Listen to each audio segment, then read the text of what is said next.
Namaskar everyone, myself Shilpi Damur, Assistant Professor, Department of Zoology, Podar International College. So in this video lecture, I am going to discuss anatomy and physiology of digestive system. So let us begin it.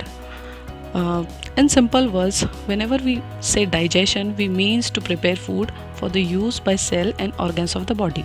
While technically speaking, digestion involves breaking down of complex food material into simple form so that it can be absorbed by the body.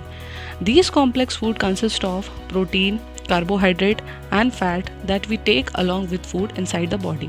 Basically, digestion is a catabolic process which involves breaking down, and it occurs by two methods, that is mechanical method and the enzymatic method. We will be discussing these two methods in the further slides. So this is the basic plan of alimentary canal of human being, which starts from oral cavity and ends at the anus.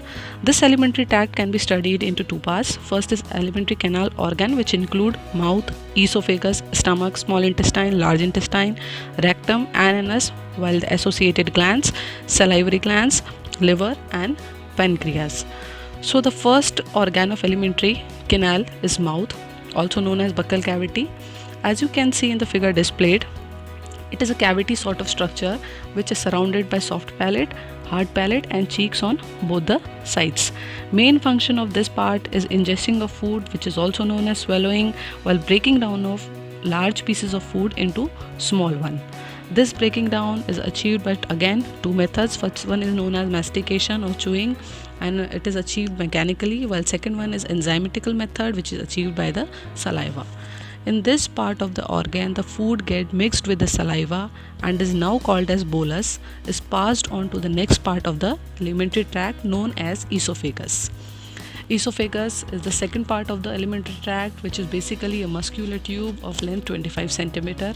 It is also known as gullet, and it also consists of two sphincters at both the ends. It propagates food through a mechanism called as peristalsis. Students, to please note, peristalsis is also known as contraction and relaxation of muscles, which pushes the food forward. Next part of the alimentary tract is the stomach. As you can see in the diagram, it is a S-shaped structure and it is a pouch-like muscular organ located on the left side of the abdomen. Again, stomach also consists of two sphincters. Sphincters can also be called as a valve, which regulate the food movement. First one is the cardiac sphincter, which is located at the esophageal end, while the second sphincter is the pyloric sphincter, which is located at the intestinal end. Stomach is divided into four parts: the cardia part, the fundus part, the body and the pylorus. Now, talking about the function of the stomach, its main function is food storage. It can store the food for up to 2 to 4 hours, and it also helps in digestion, which is aided by various type of gastric juices. Now, this gastric juice is secreted by gastric glands located in the wall of the stomach. Gastric glands consist of 4 basic type of cell, out of which 2 are very much important, that is chief cell and parietal cell. Chief cell, also known as zymogen cell, help in secretion of pepsinogen, renin, amylase, all in inactive forms, while parietal cells secrete hydrochloric acid, which helps in activating the above enzymes. Mucous cells secrete mucus and provide alkaline medium for digestion, while G cells help in secretion of a hormone called as gastrin, again a very important hormone which stimulates the parietal cell and overall gastric glands. Next part of alimentary tract is the small intestine, which is very much important part. As you can see in the diagram, it is connected between the stomach and the large intestine, and it consists of 3 parts: duodenum, jejunum, ileum. Small intestine is basically very small in diameter, as its name suggests, while the main function of small intestine is chemical digestion of fat and protein.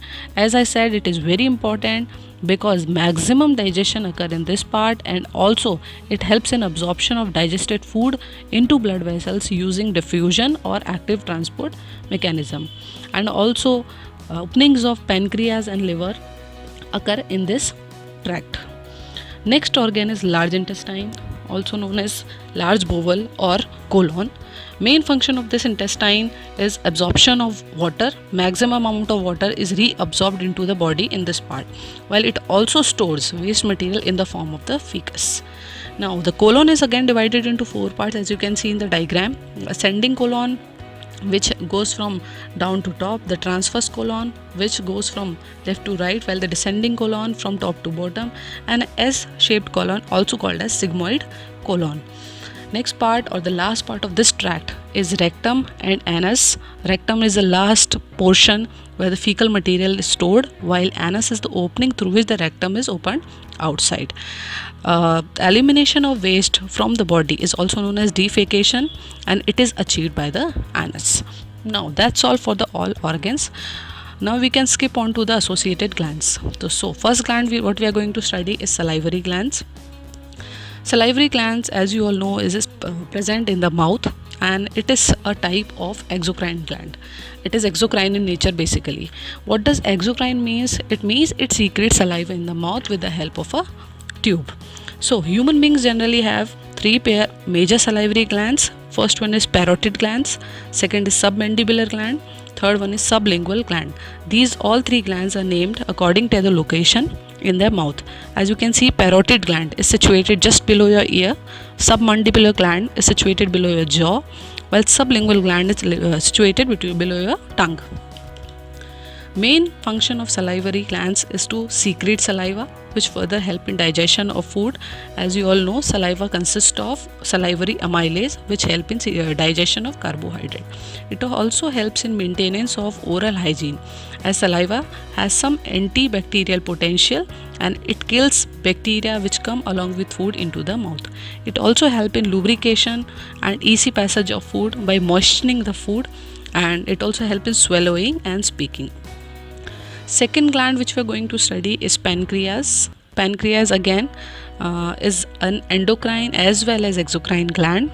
It is located just side the stomach, just below the stomach, and exocrine part of pancreas consists of pancreatic acidic cell which help in pancreatic juice secretion. This pancreatic juice consists of various enzymes named as trypsin, chymotrypsin, amylase, lipase, which help in breaking down of protein, fat and carbohydrate, while the endocrine part of this consists of a group of cells called as islets of Langerhans. This group of cell, islet of Langerhans, consists of three types of cell: beta cell, alpha cell and delta cell. Beta cell secrete insulin, alpha cell secrete glucagon, while delta cell secrete somatostatin. So this part basically regulate the blood sugar in the body and metabolism of the body. Next gland what we are going to study is liver.